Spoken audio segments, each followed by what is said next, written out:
In today's video, I'm going to teach you how to fix recording a video of yourself on Facebook. 5 minutes.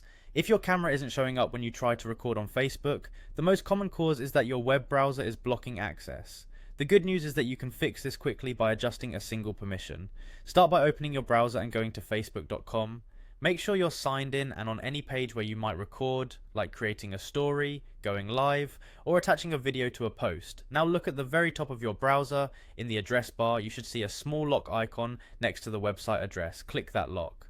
A panel will appear with permissions for the site. In that panel, find the entry labeled camera. Click it to open your options. If it's set to block or ask, change it to allow. This tells your browser that Facebook has permission to use your webcam. Some browsers show a simple drop down, others may offer a link to more detailed site settings. If you're taken to a settings page, locate camera there and switch it to allow. When you're done, close the panel or tab. Next, refresh Facebook so the change takes effect.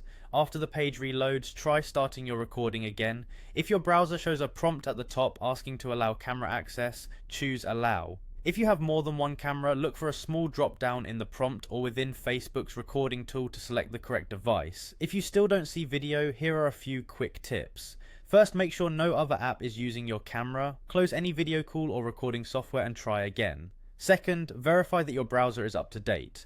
Modern permission controls work best on the latest version of Chrome, Edge, Firefox or Safari. Third, a full refresh can help. Use the reload button or restart the browser after changing permissions. Once the camera is allowed, go back to your Facebook recording area and try again. You should now see a live preview from your webcam. From here you can frame your shot, check your lighting and then start recording with confidence. If everything looks good, you're ready to create and share your video. That's it. By allowing camera access using the lock icon next to the website address, you've resolved the most common issue that stops Facebook from recording your video.